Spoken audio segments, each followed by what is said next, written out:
My father looked me dead in the eyes and said I was the stupidest mistake he ever made. He said I should take my pregnancy and get out of his house. He gave me 1 hour to pack 21 years of my life into whatever I could carry. And my mother, she just sat there at the dinner table staring at her mashed potatoes like they held the secrets of the universe. 9 years later, I was standing in my home office looking out at my 6-acre estate in Ridgewood, New Jersey, when my security team called. There was an older couple at my gate. They said they were my parents. And for the first time in almost a decade, I smiled thinking about Gerald and Constance Hall. Because the stupid mistake they threw away, she was about to decide if they were even worth a conversation. My name is Phoenix Hall.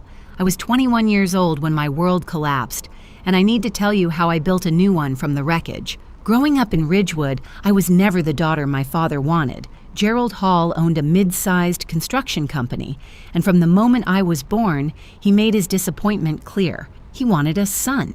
He got me instead, so he decided to pretend the difference didn't exist. While other girls my age were learning to braid hair and pick out prom dresses, I was learning to change tires in our garage, spending summers hauling materials at his construction sites, and playing softball even though I secretly wanted to take dance classes. My father had a plan for me, you see. I was going to be the son he never had.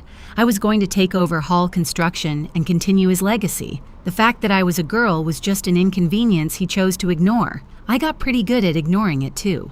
I learned to swallow my feelings, to perform, to achieve. I studied business at Rutgers because that's what he expected. I got straight A's because anything less meant a lecture about wasted potential. I became a perfectionist, always chasing approval that never quite came. Looking back, I realize I could rebuild a carburetor with my eyes closed, but I still can't French braid to save my life. Some education, right? My mother, Constance, was a different kind of problem. She wasn't cruel. She was just absent in every way that mattered. She floated through our house like a ghost, never disagreeing with my father, never standing up for me, never making a single wave. I used to think she was weak. Later, I realized she had simply made her choice a long time ago, and that choice was comfort over courage. If someone had told me back then that in just 8 months I would lose everything, my family, my future, and the man I thought loved me, all in the same 24 hours, I would have laughed. But life has a cruel sense of timing, and mine was about to run out. Then I met Tyler Webb. Looking back now, I should have known that any man whose smile could convince you the sky was green was probably lying about the color of everything else too. But I was 21 and desperate to be loved by someone who actually saw me as a woman. So when this handsome 24-year-old pharmaceutical sales rep started talking about our future like it was already written in the stars, I believed every single word. Marriage, kids, a house with a white picket fence. After 21 years of being told I wasn't enough, here was someone who made me feel like I was everything. I fell hard. The kind of fall where you don't even realize you've left the ground until you're already plummeting toward concrete. 8 months into our relationship, I found out I was pregnant. Terrified doesn't begin to cover what I felt, but Tyler seemed happy. He talked about baby names, about nursery colors, about teaching our kid to ride a bike. I let myself believe him. I let myself hope. That was my first mistake. Tyler started getting distant. Busy with work, he said. Traveling more, he said. I pushed down my worries because I needed the fairy tale to be real. I needed something in my life to not be a disappointment. My second mistake was telling my parents. I planned to announce my pregnancy at Sunday dinner. Tyler was supposed to be there with me, but he canceled last minute. Work emergency, he claimed, so I sat alone across from Gerald and Constance Hall, pushed my food around my plate, and finally said the words that would change everything. My hands went ice cold under the table. I could feel my heartbeat in my throat, pounding so loud I was certain they could hear it across the dining room. My father's face went through several stages. Confusion first, then disbelief, then something cold and hard settled into his features, something I had never seen before in 21 years. My mother just froze, her fork halfway to her mouth, a statue in pearls and silence. Gerald didn't yell at first. That would have been easier. Instead, he spoke in this quiet, controlled voice that was somehow worse than any scream. He talked about his plans for me, about how I was supposed to take over the company, about how an unmarried pregnant daughter would destroy his reputation in the business community, about how he had spent 21 years trying to mold me into something useful, and this was how I repaid him. Then the quiet broke. He stood up so fast his chair fell backward and crashed against the hardwood floor. The sound made me flinch like a gunshot, and then he said words that I will carry with me until the day I die. He said I was just a stupid mistake from his past. He said he should have tried again for a son instead of wasting his time on me. He told me to take my pregnancy and get out of his house. I looked at my mother, begged her with my eyes to say something, anything, to defend me just this once. She stared at her mashed potatoes like they were the most fascinating thing she had ever seen. Gerald gave me 1 hour. I packed 2 suitcases with shaking hands. 21 years of existence crammed into whatever would fit. My mother didn't come to my room, didn't offer help, didn't say goodbye. I could hear the television turn on downstairs, some game show with cheerful music, while I erased myself from my childhood home. I walked out the front door, and I never looked back. In my car, I called Tyler. No answer. I called again.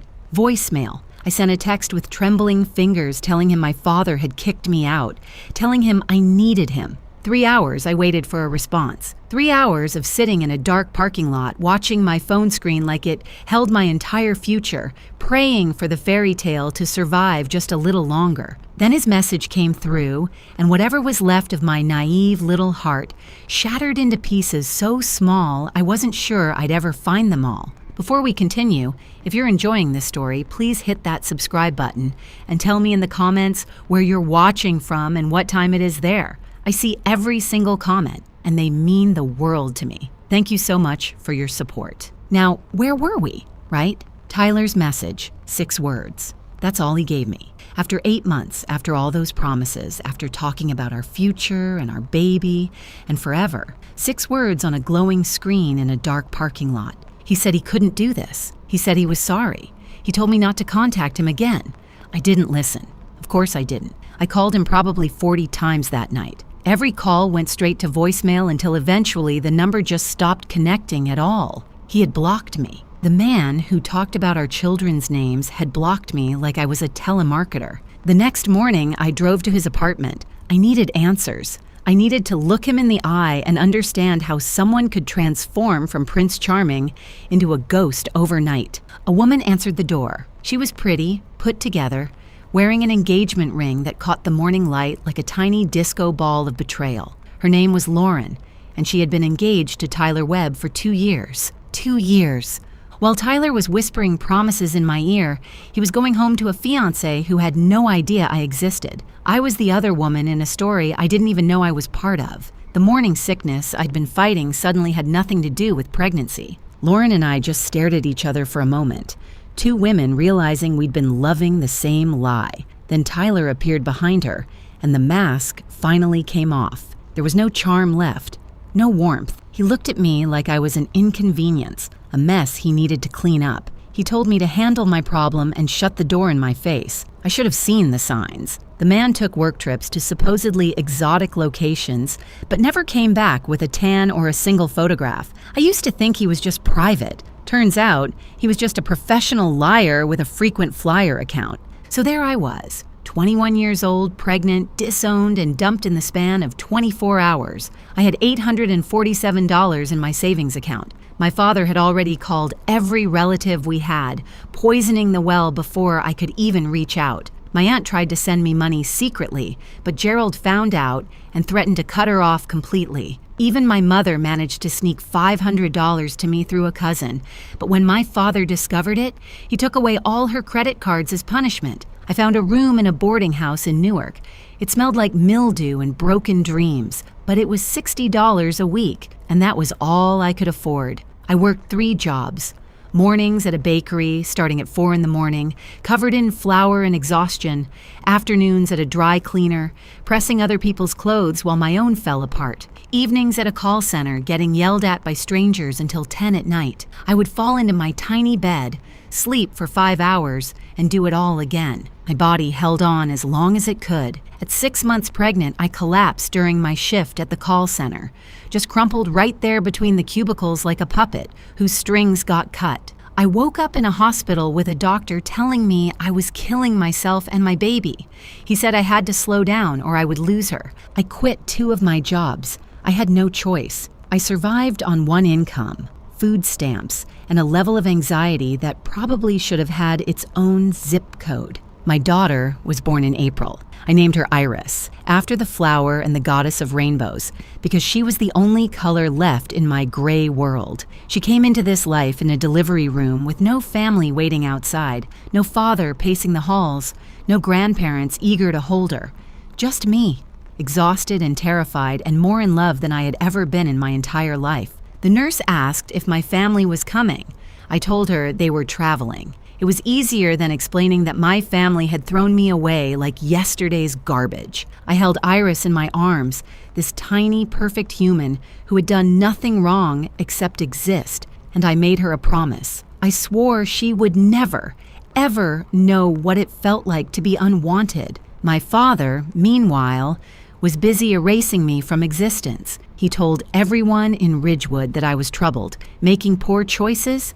He implied things without saying them directly, letting people's imaginations fill in the worst details. Old family friends crossed the street to avoid me when I visited the area. Former college classmates stopped returning my texts. I discovered through a cousin's accidental social media post that I had been cropped out of every family photo, 21 years of birthdays, holidays, and graduations, and I no longer appeared in any of them. But here's the thing about rock bottom.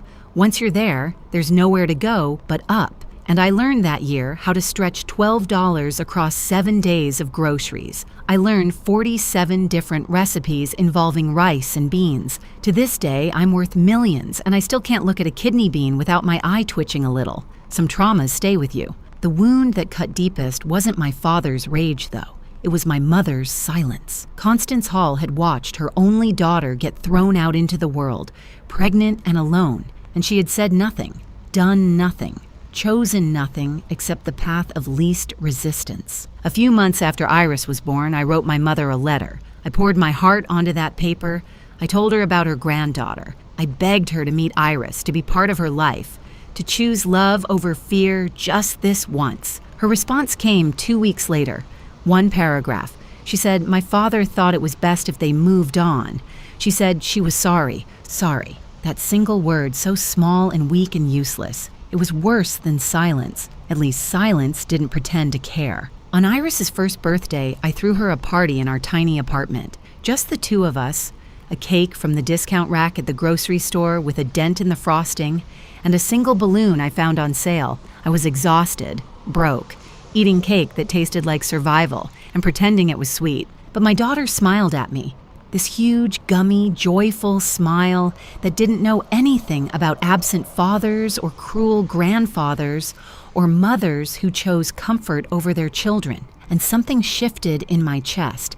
I realized I had 2 choices. I could spend the rest of my life drowning in resentment, replaying my father's words, letting Gerald Hall live rent-free in my head forever. Or I could build something so big, so successful, so undeniably mine, that his opinion would become irrelevant. I've never been good at drowning. The turning point came from an unexpected source, a tough, widowed, 68-year-old woman named Miriam Castellanos, who ran a struggling property management company and had 0 patience for excuses. I got an entry-level job at her firm when Iris was about 18 months old, filing paperwork, answering phones, making coffee that Miriam always complained was too weak. But Miriam noticed things. She noticed I stayed late without being asked. She noticed I caught errors in contracts that had slipped past everyone else. She noticed I had the kind of hunger that comes from having nothing and everything to prove. One day she called me into her office and asked me what I wanted to do with my life. I told her I wanted to never be powerless again. She nodded, like that was the only acceptable answer, and started teaching me everything she knew. Miriam had built her company from nothing after her husband died and left her with 3 kids and a mountain of debt. She understood survival. She understood what it meant to be underestimated. and she saw something in me that I couldn't see in myself yet. I discovered I had a gift for real estate, not the flashy sales pitch kind, but something more valuable. I could look at a neglected property, a building everyone else saw as a lost cause, and see exactly what it could become. I saw potential where others saw decay. It was like my superpower, except instead of a cape, I wore sensible flats and determination. My first successful negotiation, if you can call it that, was convincing my landlord not to evict me by offering to personally fix the building's broken mailboxes. I spent an entire weekend with a screwdriver, a YouTube tutorial, and more curse words than I'm proud of. But when I finished, I realized something important. I could sell anything to anyone if I believed in the value I was offering. That busted mailbox situation was my business school. I got my real estate license while working full-time and raising Iris alone. I studied at 2 a.m, textbooks spread across my kitchen table, my daughter sleeping in the next room. I drank enough coffee to fuel a small spacecraft. I failed my first practice exam and cried in the bathroom for 20 minutes. Then I dried my eyes and studied harder. When I passed that licensing exam, I held the certificate in my hands and sobbed. Not sad tears, survivor tears, the kind that come when you realize you might actually make it after all. My first sale was a tiny condo that had been sitting on the market for 8 months. Nobody wanted it. The location was weird. The layout was awkward, and it smelled vaguely of cats and regret. I staged it myself with furniture from thrift stores and tricks I learned from home improvement shows. I baked cookies before every showing because I read somewhere that the smell makes people feel at home. It was probably manipulation, but it was also delicious manipulation. That condo sold in 3 weeks. My commission was $3,200. More money than I had seen in 2 years of struggling. I remember depositing that check and just staring at my bank balance, watching the numbers change, feeling something I hadn't felt since before my father's words destroyed everything. I felt hope. Miriam promoted me, gave me more listings, started treating me less like an employee and more like a protege. I learned the business inside and out, absorbing everything she taught me like a sponge that had been thirsty for decades. When Iris was 3 years old, she asked me why we didn't have a backyard. She had seen one on a television show, and she wanted to know why our apartment building only had a parking lot. I knelt down to her level and made her a promise. I told her someday we would have the biggest backyard in all of New Jersey. She drew me a picture that night, a house, way too big, with a yard that took up most of the page, and 2 stick figures holding hands, me and her. I put that drawing in my wallet, and I have carried it every single day since. But success doesn't come without setbacks. I struggled constantly with a voice in my head that sounded exactly like my father. Every time I reached for something bigger, that voice told me I was just a stupid mistake. Every time I doubted myself, Gerald Hall's words echoed through my thoughts like a curse I couldn't break. Miriam noticed. She sat me down one afternoon and shared her own story of being dismissed and doubted. Her husband's family had told her she would fail. Business associates had laughed at her. Banks had refused to give her loans because she was a woman alone. She looked me dead in the eyes and said something I have never forgotten. She told me the best revenge isn't proving them wrong. The best revenge is forgetting they exist while you build your kingdom. Around this time, Tyler decided to resurface. Because of course he did. He found me on social media when Iris was 4 years old.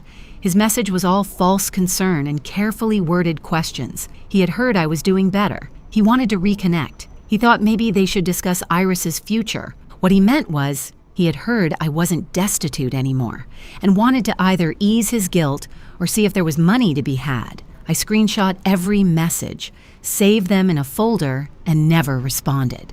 Let him wonder. Let him wait forever. Here's something funny though. Lauren, his ex-fiancée, reached out to me separately around the same time. Apparently Tyler had eventually cheated on her too, because leopards don't change their spots. They just find new gazelles. She was now happily remarried to a decent man and wanted to apologize for how everything went down, even though none of it was her fault. We ended up becoming friends, united by the shared experience of loving a professional con artist. Life is strange that way. Sometimes the people you should hate become the people who understand you best. Through industry connections, I started hearing whispers about hall construction. My father had overextended during a building boom, taken bad loans with worse terms, and his company was slowly bleeding out. His pride wouldn't let him admit it. Constance had to let go of their housekeeper. They stopped going on their annual vacation. Small cracks in the facade that only someone watching closely would notice. I noticed.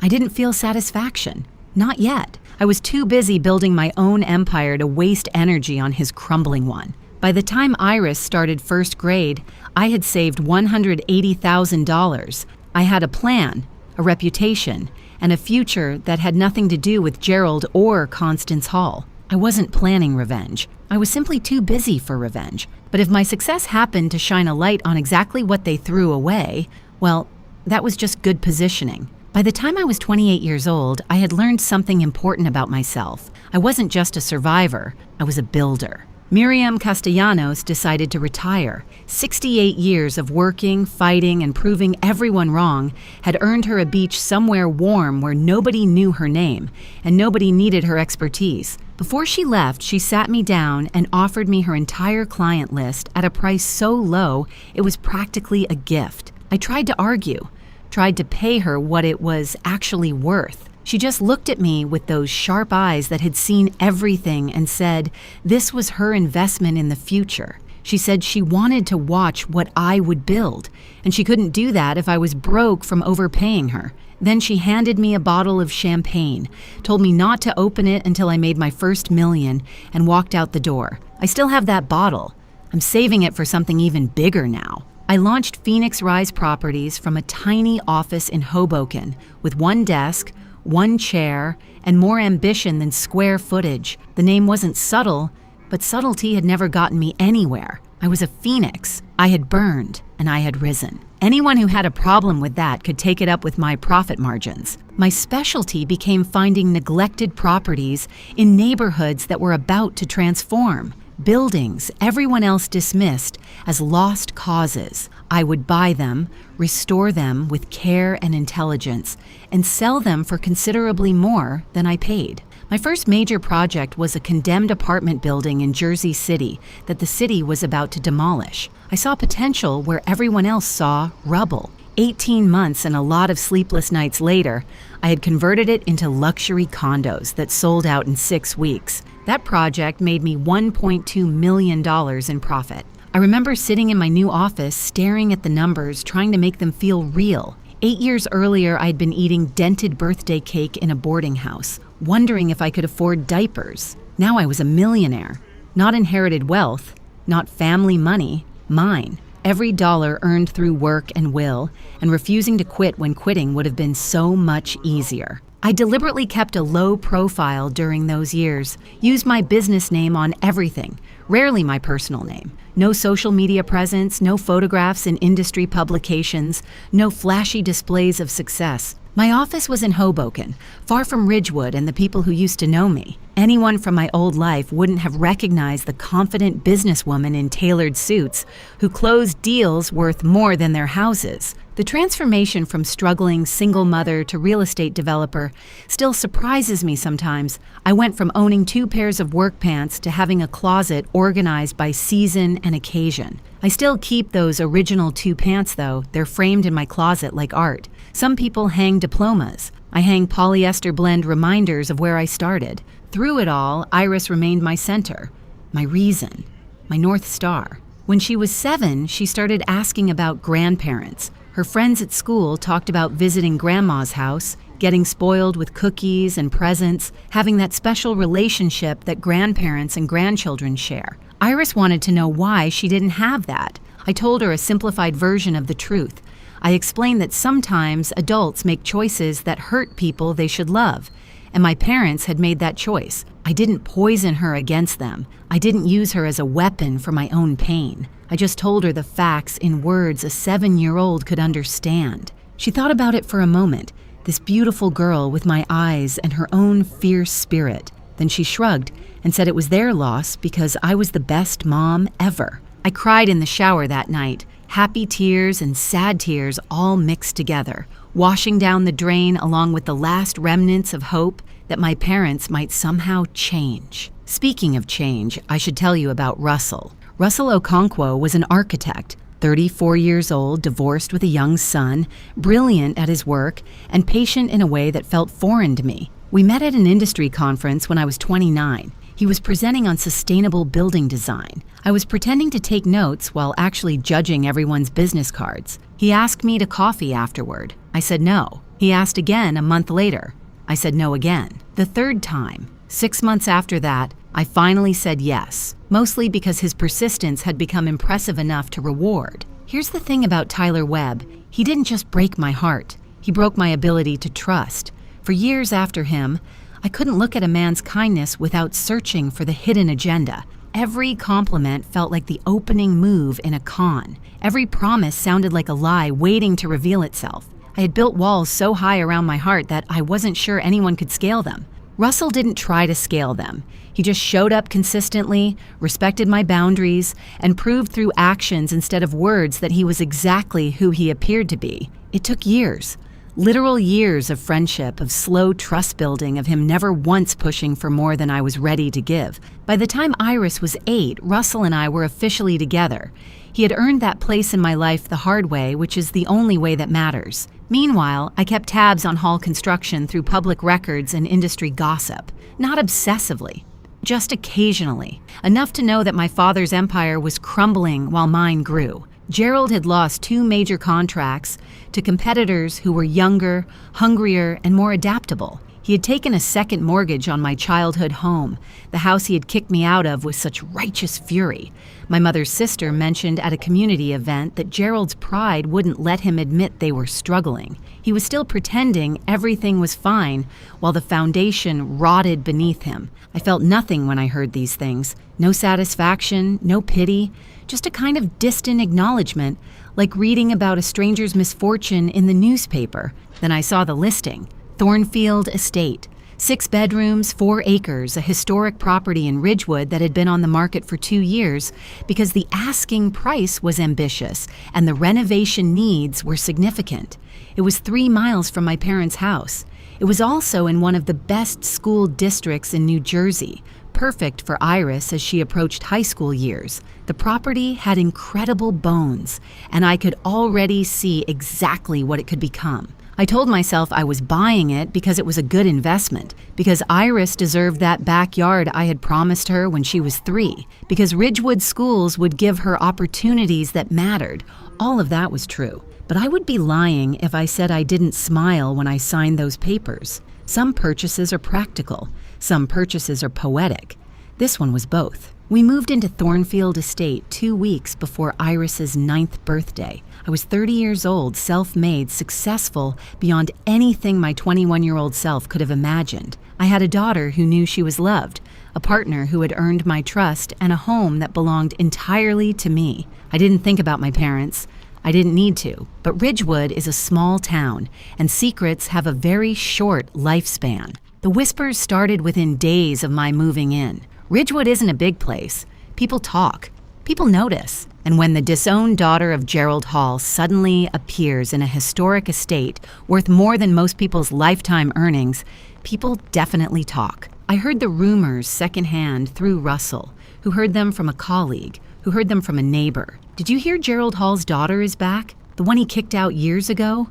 She's living in Thornfield Estate, the $8 million property. Can you believe it? Before we continue, I need to take just a second to say thank you. If this story is hitting home for you, please take a moment to like this video and subscribe to the channel. It truly means everything to me. And tell me in the comments where you're watching from right now and what time it is. I read every single one. Thank you from the bottom of my heart. Now, back to those whispers. The rumors spread through Ridgewood like wildfire through dry grass. Everyone knew, except apparently Gerald and Constance Hall. They existed in their own bubble of denial, still pretending their reputation was intact, still believing no one knew about their financial troubles or their discarded daughter. Constance found out first. Her bridge club, of all things. Some well-meaning friend asked if she was excited about having Phoenix back in town, about having access to her granddaughter. Constance apparently went pale as paper and excused herself early. She told Gerald that night, "I can only imagine how that conversation went." His face when he realized his stupid mistake, the daughter he had thrown away like garbage, was now living in a house he could never afford. The daughter he had erased from photographs was worth more than he would ever be again. Gerald didn't believe it at first, couldn't believe it. He researched Phoenix Rise properties, obsessively, according to what I heard later. Found the portfolio, the awards, the industry recognition, found photographs of me at conferences, shaking hands with mayors and developers, looking nothing like the crying girl he had given 1 hour to pack her life. I imagine his face went through several stages during that research: confusion, denial, recognition, and finally, something he probably hadn't felt in years: desperation. It was a Saturday morning when the call came. I was in my home office reviewing plans for a new development project, drinking coffee and enjoying the quiet. Iris was playing in the garden with Russell's son, their laughter floating through the open window like music. My security team called, very professional, very neutral.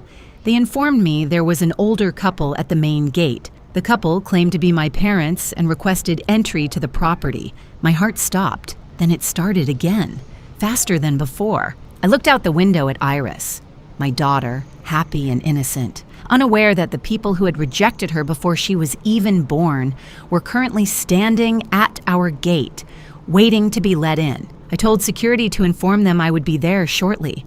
Then I made them wait. 47 minutes. I would love to tell you it wasn't pettiness, that I genuinely needed that time to compose myself, to prepare what I would say, to settle my nerves. And that was partly true, but I would be lying if I said there wasn't some satisfaction in knowing Gerald Hall was standing outside a gate, waiting for permission to enter, while his daughter took her time deciding if he was worth the effort. Some things you earn through patience, other things you earn through making people wait. When I finally walked down to the gate, I saw them clearly for the first time in 9 years. Gerald had aged badly. The stress of financial ruin was written across his face in deep lines and gray skin. He had lost weight, but not in a healthy way, in the way that comes from worry eating you alive from the inside. Constance stood slightly behind him, smaller and frailer than I remembered, her eyes red like she had been crying recently. Gerald tried to smile when he saw me. It was the most pathetic thing I have ever witnessed in my life. This man who had screamed at me, who had called me a stupid mistake, who had given me 60 minutes to erase myself from his existence, was now attempting to look warm and fatherly. The performance was so bad, it would have been funny if it wasn't so tragic. He started talking immediately, didn't even wait for me to speak. Words tumbled out of his mouth about family and misunderstandings and water under bridges and moving forward. He talked about how proud he was of what I had built. Proud. The man who told me I was worthless was now claiming pride in my success. Constance said nothing. She just stared at the estate behind me, at the gardens, at the evidence of the life her daughter had built, without any help from her. I wondered what she was thinking. I wondered if she felt regret or just envy. I let Gerald finish his speech. It took a while.